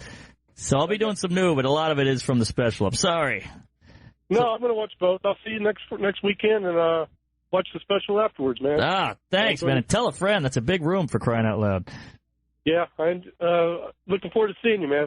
We'll shake hands after. Yes, sir. Take care, bud. Thanks, Shane. Thank you. What's the room? What? San Antonio LOL. LOL, that's right. I was going to plug that for you. Oh, yeah, that's right. When we kick you out. Is it a big room? I haven't done LOL. It's like a 450 high ceiling. I'm doing LMAO, which is in St. Petersburg. About 40 rooms. I'm doing HPV in Flint. That's the other thing. Here's the other thing I like about Mark Norman. Every time I'm around him off stage, I remember Horace and Pete, he's always talking about pussy. Always. Oh, big fan of the gash. Yeah. Absolutely. I was in a relationship for 12 years, so now I'm out there just slinging and slanging. Yeah, I got to catch up. 12 years? Yeah, my whole high school sweetheart. Was it a cellmate? Jesus Christ, like 12 years. Yeah, it was sickle cellmate. She was black. I feel like you got out you got out right at the perfect time, though. You were just hitting your stride comedically. You were getting on the road a lot. And you're single. In other words, you use this bitch like a condom and threw her away. Right. No, 12 years? Yeah. Wait a minute, how old are you? Can I ask? 33. 33. So the math, 21 you started dating her? No, you've been out of it for a while. 4 years now. Oh, that must be unbelievable. After 12 years, it must be like Shawshank. You're swimming through the shit. You get the end of the pipe. Yeah, now I'm cleaning a boat on the ocean with a black guy. Yeah. He dated a girl for 12 years. Andy, I can't do it. I can't do Morgan. But I was, and right when Twitter came out, or Tinder came out. So I was like, I had the single life with the Tinder, with the horny of libido. So I was yeah, and a good-looking kid and a funny kid. Had the nice perfect. You know what's funny? I laughed at the special at the beginning. Weren't you steaming a shirt or something? Yeah. But he's steaming a shirt, or I thought it was a suit. It comes out, he's got a baseball jersey right. on the. I was going to call Schumer and go, "Come on, you directing this thing?" There was no continuity there. Here's another guy. Let's go to was it Eric again in Colorado? Is this who we lost earlier? Eric. Hey, can you hear me now? Yes, sir. Yes. You're on with Mark Norman. Go ahead. Yeah, sorry about that. My phone took a shit just as you hit the button. Oh, that's gross. The language. I'm telling you. Mark, I saw you in Denver on the 22nd of April and met you after the show outside. And let me tell you, that was one of the best stand-ups I have seen in a long time. I have not laughed so hard in quite some time. Wow, I really appreciate that. And that's a hot room. It's hard to bomb in that room. That club is so good. Which one? Comedy Works? Downtown. Oh, Denver? Whew. Yeah. I was banned from there. Oh, no. Yes, because of a fat bachelorette party. But go ahead, talk to you. The guy wants to talk to you. We got to hear that story. But yeah, thanks, Eric. You're a mensch. Which of the two lucky ladies that were standing there by the steps did you push down, and which one did you take with you? I took the ugly one. I always do. Yeah. And Nick, your pictures on Twitter from New Orleans. I feel sorry if Bobby was your grinder date because you could do so much better. No, I like the Truman Capote look. He's got those Joe Paterno glasses on. Yeah, right. He's got the neck of fucking Ali, and he looks like Gandolfini's dad in Sopranos, but fatter. Yes, a little bit. Yeah. Well, thanks for the call, Eric. Yeah, And, and I hope your show works out great because this is great listening to you. I appreciate it, brother. Oh, I was going to ask him if he's smoking weed too. Boy, they all Mark. A lot of fans here. Oh, I'm and again, away. let's play the. Here's a bit I like because again it deals with race a little bit, but he points out the double standard. Let's play the clip 3 there, Andy. Times we're living in, I feel like we're so quick to call everybody racist, homophobic, misogynist, you know? That word racist, we throw that around willy-nilly. I was at a party once, I was like, that last name, that's Korean, right? Some guy goes, it's Chinese, you're racist. I was like, well, I just got it wrong, I don't hate them. We don't do that with other stuff. What are those, tulips? They're lilacs, you botanist son of a bitch. All right? Got my eye on you. I love flowers, I have some. Yeah. Right?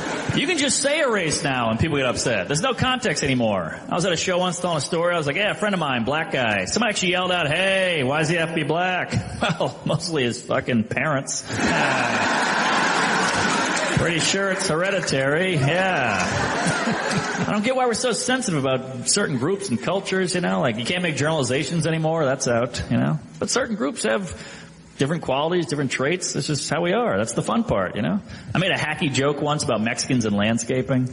This guy in the back goes, hey, not all of them. You're generalizing, buddy. Not all of them. All right, fair enough, but how come they never do that on a positive generalization? Now I go, hey, Mexicans are very resilient people. And everyone goes, hey, not all of them.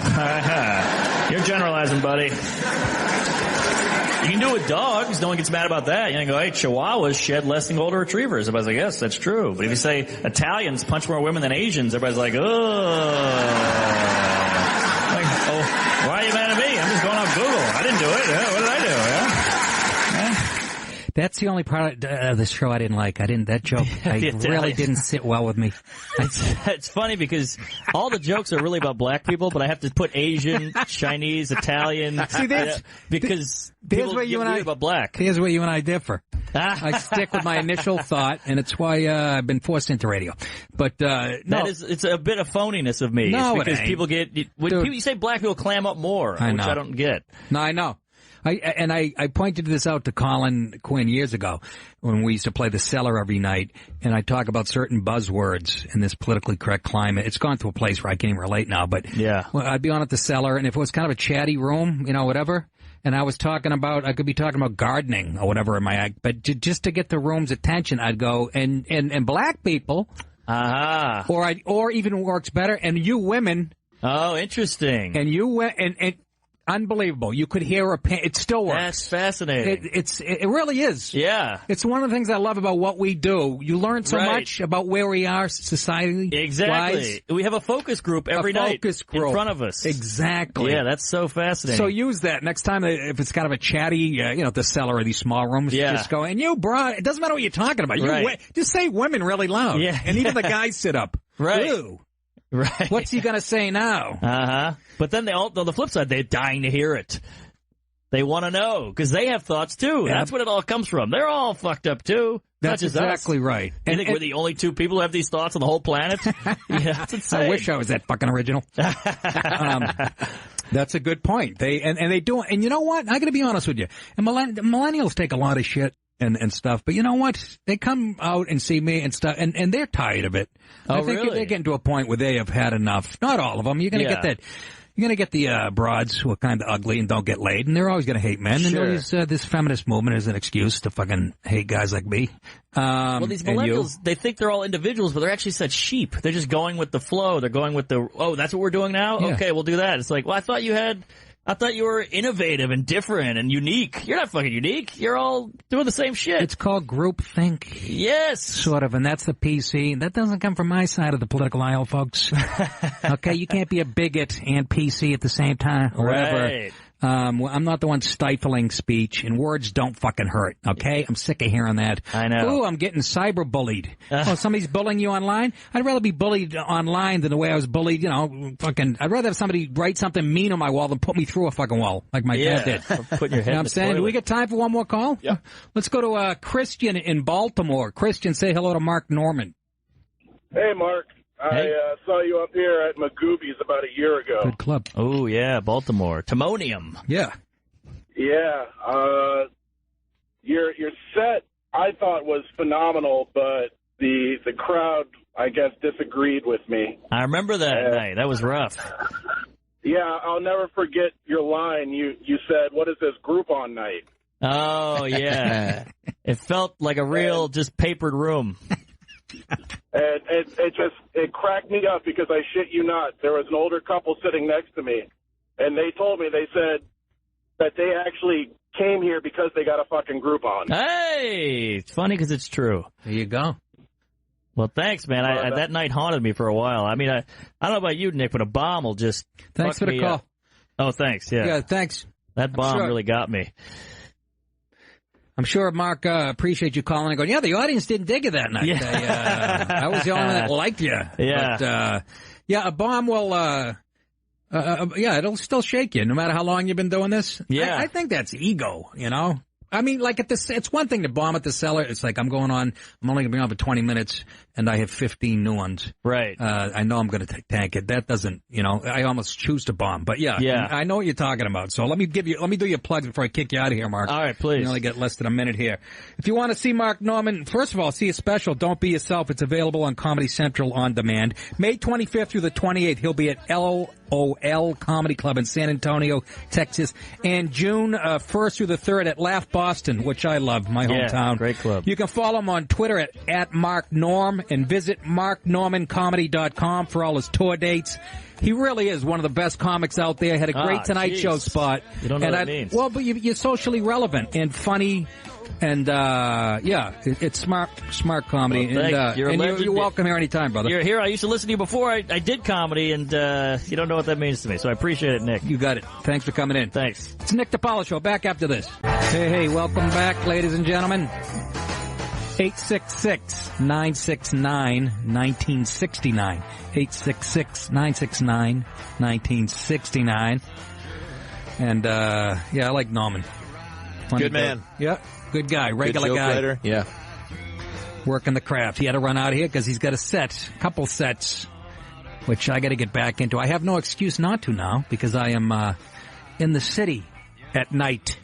And this show ends at 8, so I'm going to start...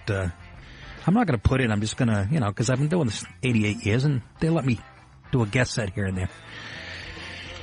So hit me up on Twitter, too, at Nick DiPaolo, and my tour dates.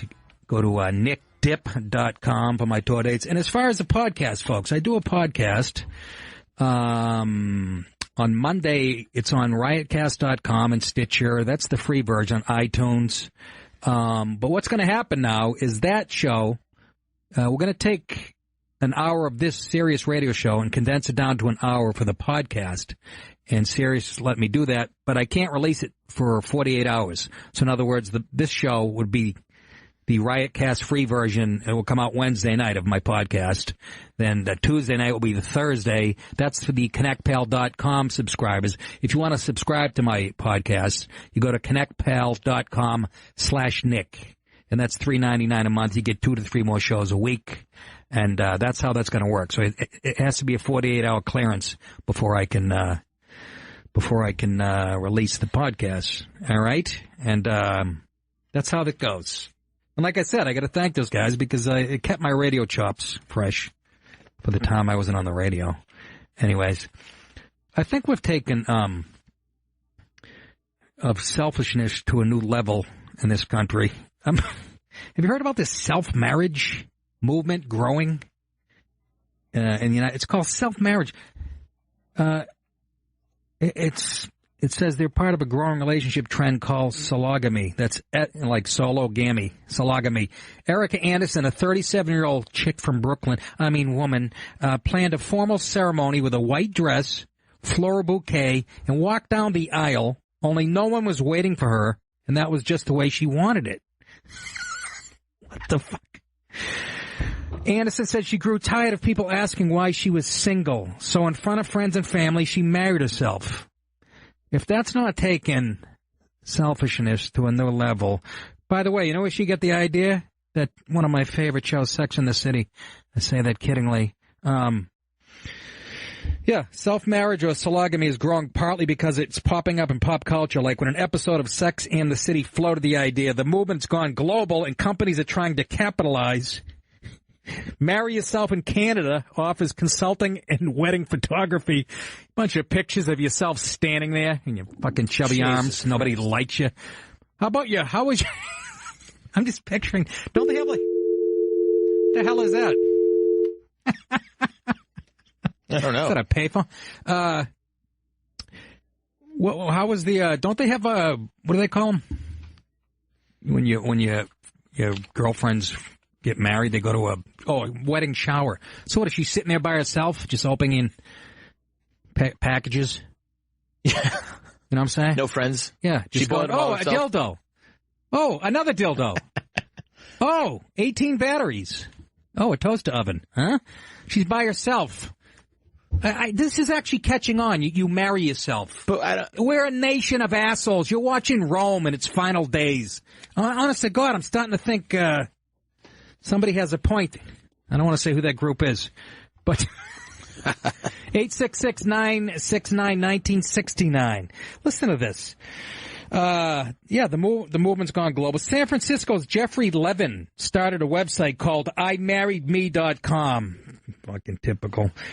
There you'll find polygamy ceremony kits that include a wedding band, daily affirmation cards, and vows. If you buy into this, you're just a fucking idiot. Okay? I think it's increased over the years, and it's something that's becoming more understood and more accepted, Levin, the con man, said. Hell yeah. Look at this, all these websites. Your reason to celebrate, blah, blah, blah. Anderson married herself to celebrate the independence and believes others should too. You're worth it, she said. Anderson just celebrated her 1-year anniversary with a solo trip to Mexico. You're not married. You're a single broad that nobody wants to fuck. Okay? Liar, whore, and you know it. What the fuck? She said, listen to this. She said, even though she's married to herself, she's dating and open to marrying another person. In other words, it's all a farce. You're just single. And I don't even get it. You show up at events, family events, you're still by yourself. But this shit catches on. It's catching on. Between that and the mini ponies at the airport, I'm really worried. I'd say we have a good week. I don't marry yourself. I lived by myself for a few years and I get too self. I live by myself right now. Do you? I don't know if I go back. To living with somebody, I couldn't live in another roommate. It'd have to be a girl, you know? Yeah. It'd have to be a girl or wife. Yeah. I was by myself for quite a few years, and then what happens is you get like Paulie Walnuts, and when you get around people, you can't stop talking. I remember my father saying to like my wife, "Yeah, you saved him from himself." I was pretty obnoxious. When I get around people, I couldn't shut up. Yeah. Because you're not talking to anybody all day. And when you're a comic, it's even worse. I know. You're living, you're by yourself. You got a spot at 10:30 that night. It's the first time you say hello to anybody. You get a little nuts. And then you get a little eccentric. You know what I mean? I'm keeping my cereal in the kitchen sink. Just dumping boxes in, shit like... Let's go to Jose in California. He thinks that self-marriage is a stupid idea, and I'm sort of with Jose. How are you? Welcome to the show. Good. How are you, Nick? Good. What do you think of this self-marriage horseshit? I'm telling you, I'm laughing my ass off right now because, I used to think that people wanted to marry a rock or a sheep or whatever the hell they wanted to marry. Yeah. And I thought that was stupid. So now this is getting to a next level, Well, let me ask you, did you know anybody that was dating rocks or sheep out there? I don't know. San Jose's a different place. I'm just telling you, I hear this on the news. They want to marry their horse or they want to marry their goat or... I can understand that. That I can understand. I mean, your giant cock involved, but you marry yourself. I mean, if I married my... You know what I mean? What But by the way, Nick, I've been following you forever. You're a good freaking comedian, so thank you for this. But this is just way beyond my beliefs. Okay? Yeah, we're losing it in this country. Jose, let me ask you a question. You live in California, and correct. I can tell you're of Hispanic descent. Yeah, of course. And what do you think of the current president? Well, me personally, I like him. I just there's a lot going on right now. I mean. When we listen to the news, we don't know what's really true or what's not. Yeah. So it's really kind of hard to follow the truth about everything. So it makes it really difficult to create an opinion. You know. I guess. I just wanted to know, like, the whole, the building of the wall, and you're out in California, and are you Mexican? Yeah, it's really funny because I always tell my friends, who's going to build it? Mexicans, of course, you know? Exactly. And then I tell them every so often they're going to forget to put concrete on some of the blocks. And, Yeah, and then, exactly. They'll hand out blueprints to their friends and go, 11A, that's the second row. Kick that one in. Yeah, but except from the gate, you can just come in. Yeah, no, exactly. But okay, I appreciate the call, Jose. Thanks a lot. But thank you for. I'm still laughing about this. I mean, like you said, it's coming down to we don't know what. But yeah, marrying yourself and Shetland ponies. And, thanks a lot, buddy. All right, take care. Have a good day. All right. Okay? It really is, man. You go on these websites and just read the headlines, and I'm like, it's like the Twilight Zone. It really is. Let's go to Dave in Los Angeles. Dave in line 4. Welcome to the Nick DiPaolo Show. How are you? Hi, how you doing, Nick? Pretty good. He's at the raceway. You better believe it, watching it. No, I forgot what the term is, but there's people that are obsessed with objects, and you can Google her. Yeah, it's called retarded. She's foreign or something, but she was married or she was dating the Eiffel Tower for years, and she left the Eiffel Tower, and she's married now to the Berlin Wall. She actually had to go through all the government, get this paperwork authorization. She spent the night in one of the guard towers, and she made love to the wall, she says. Are you shitting me? Nah, Google it. I mean, she's famous. She's famous. There's pictures of her, supposedly having sex with the Eiffel Tower, and it talks to her, and she is cheating on it with the Berlin Wall, and she left the Eiffel Tower for the Berlin Wall. And now she's married to it. I wouldn't want to have to follow the Eiffel Tower. That's some sloppy seconds. That is a... You better. You know what I'm saying? Penetration. Was it the Eiffel Tower was LeBron James? Let's be honest. Yeah. You know? I had never heard that story. So people are marrying inanimate objects, too. That's objects. We've lost it in this country. Would you not agree, Dave? Oh, I agree with you 100%. I mean, believe it or not, I just witnessed my brother marrying his pencil. So, I was a witness to that. All right. Thanks for the call, Dave. I don't know. I'm making fun of it. Go ahead, Brendan. Brendan looks like he had something. I'm just saying, I would probably pay to see that girl be married to that piece of the Berlin Wall. It doesn't sound bad. It depends on what she looks like. How do you, this is her. Pull it up. Let's see her. She's on the screen up here. Oh, please. First of all, she's going to need a tetanus shot if that goes in her. That's the... What year was that? That's got to be. They look so in love. 1979, June 17th. 1979? I was 11. Oh, so old. Reagan actually was kind of divorced her. You know what I'm saying? Reagan kind of took that. I did. Who the fuck said that? Who's the slimy little communist shit twinkle-toed cocksucker down here who just signed his own death warrant? That was my boss upstairs from Sirius. I wonder if there's any guys doing that, marrying themselves. I'm guessing it goes across all. Gotta be. Right? Because I did see a headline real quick, but I was so disgusted I didn't read it. But self-marriage, same-sex self-marriage. Where are we headed, folks? Where are we headed? We're missing big news. Apparently, I don't know. We can't talk about it now, but Trump, something revealed, classified stuff to the Russians. Yeah. Oh, for the love of... Let's clear this up. Roger on line 2. Roger, what's going on? What's up? What's up, brother? Love you, buddy. Thank you. Love you. I heard a lot. I never actually knew who you were until I heard Ron Bennington talk about you, and then I heard some of your comedy. I love you, man. You're awesome. I appreciate that. I'm not a very good marketer. I never had a PR person. Hey, neither was I, so it's cool. But listen, I got to ask you about the Opie thing. You guys are cool, right? Yes, this is the oddest thing, and once again, social media takes on a life of its own. Mm-hmm. These non-stories, which I'm learning. The last time I saw Opie, I think he was still in there with Jimmy. I don't know how many months ago that was. I have no memory anymore. But it all started out, him and Robert Kelly were doing a back and forth, and then Robert said, it's a little thing we do, and I go call sucking the air out of the room. Just to add, it was more at Robert. It wasn't directed. And then I think Opie thought it was towards him or something. I don't know exactly what happened, but I had seen Opie since then. I saw him coming out of the elevator. And, there's not that I know of. I don't think there's any animus there, but like I said. And Opie said there was nothing, but I was just curious why wouldn't you be on like his show like this afternoon before your show comes on, like a little bit? That's a good question. I tried to when I did Bennington last week. Yeah, I ran into their producers and I said, "Hey, can I jump in there?" Because I wanted to clear it up. And he goes, his producer said he had like 4 guests in there.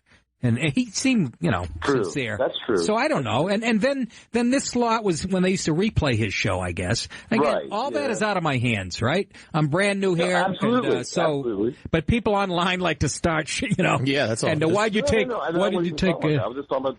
Opie made a comment. That was it, and he said everything was cool. Yeah, and he's being sincere, and so am I. I've never had a problem with Opie ever.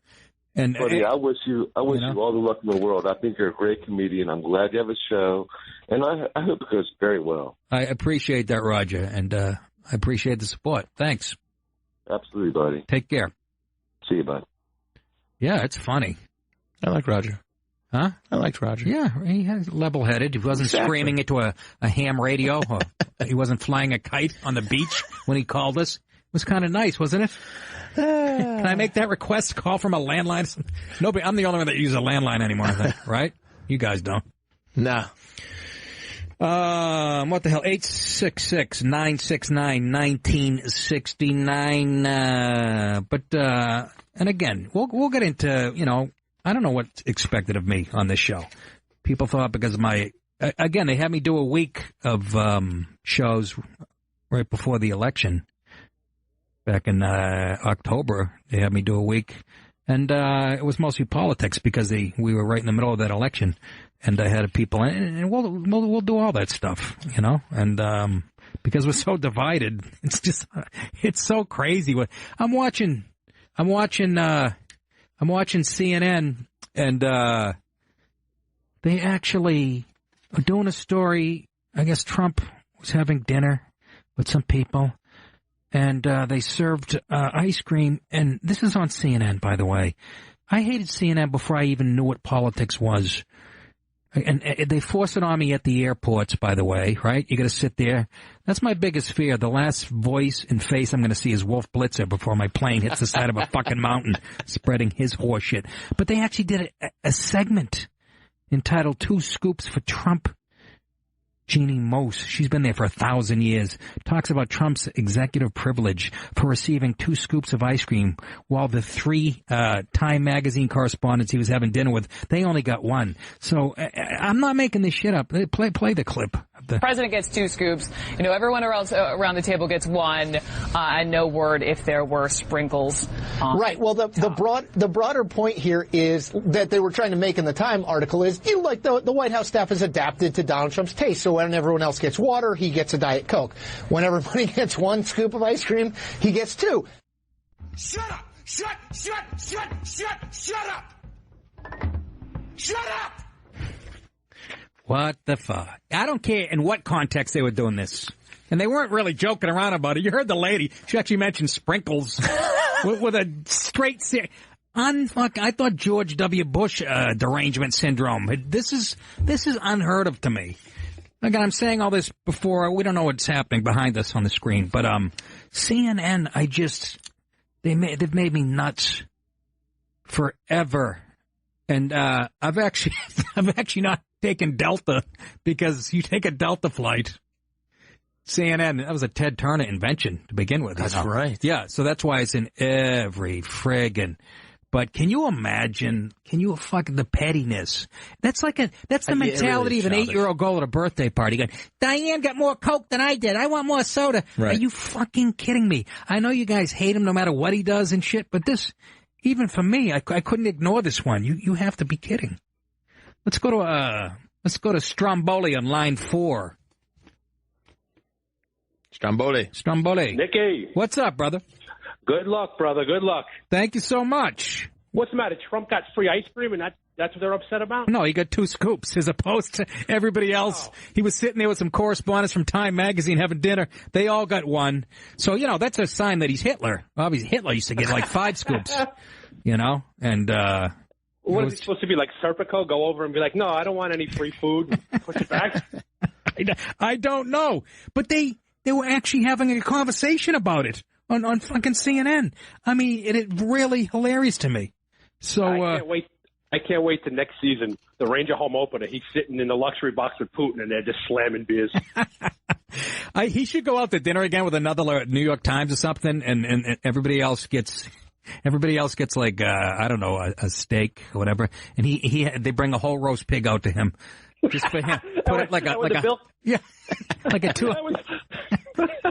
And not say anything, and just pick up his fork and knife, stick his... And when the bill comes, he's like, Feach Lamano, we good here? Yeah, there you go. Stick the napkin in your shirt like Jethro Bodine, and it's just unbelievable how much I hate this guy. I can't even...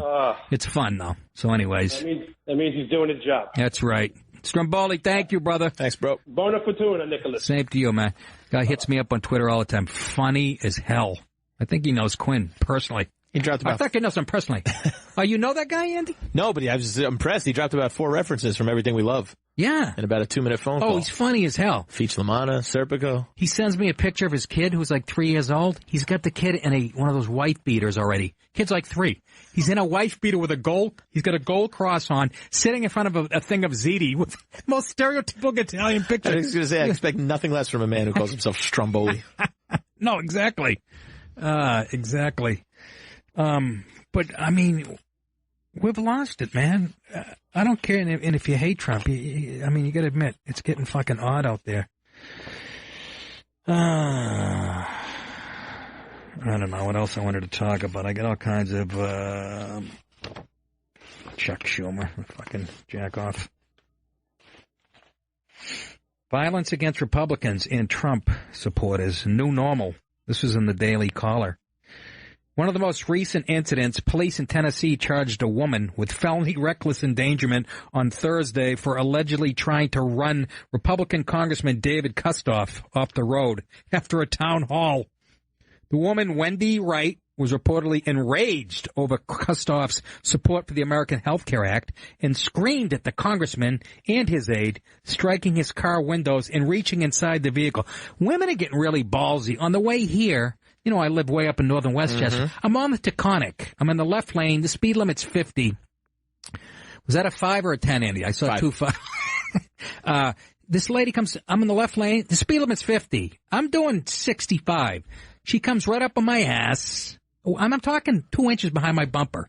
Is there anything more selfish than like a housewife with a giant Starbucks in her SUV trying to get to her nail fucking appointment? She's right on my ass, so I tap the brakes. That's exactly what I do. Yeah, that's good. We end up paralyzed. We made a point. No, I get tap it so they... Yeah, fucking hit Classic. You, and again, you're shitting into a bag on your hip.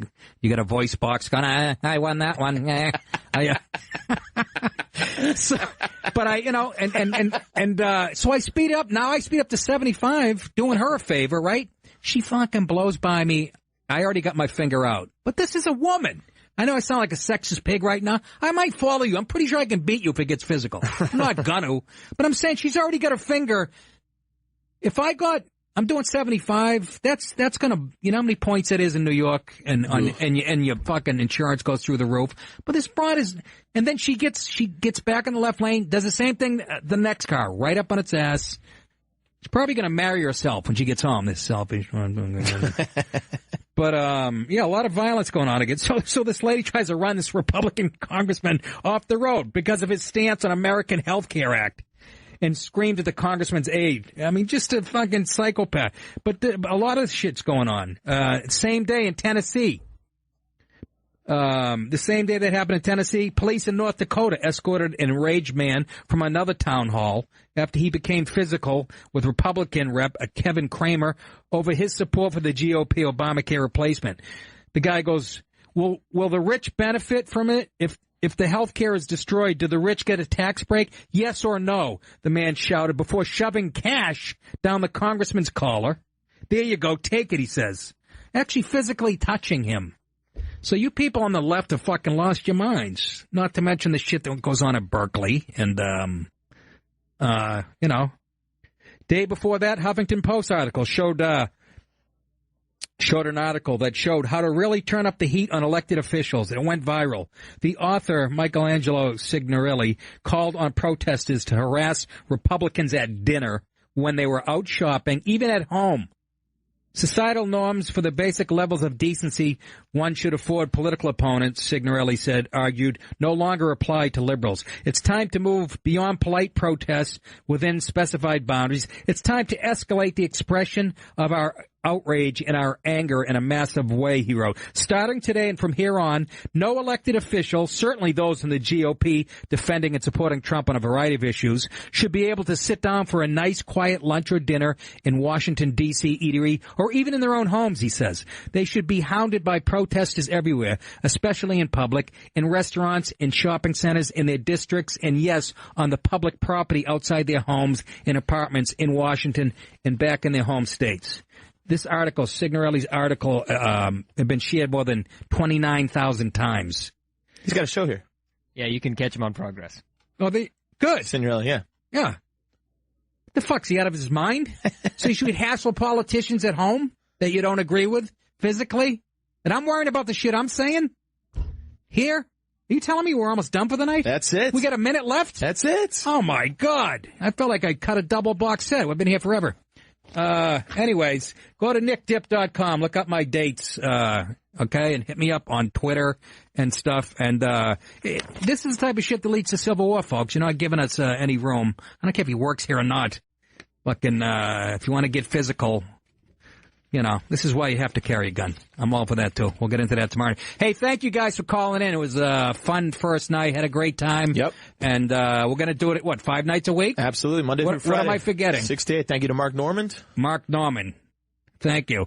And to you guys. Andy, nice job. Can't Brendan? wait, man. We'll be back here tomorrow. Absolutely. Thanks a lot, guys. Talk to you tomorrow night. Thanks for listening to the Nick DiPaolo Show.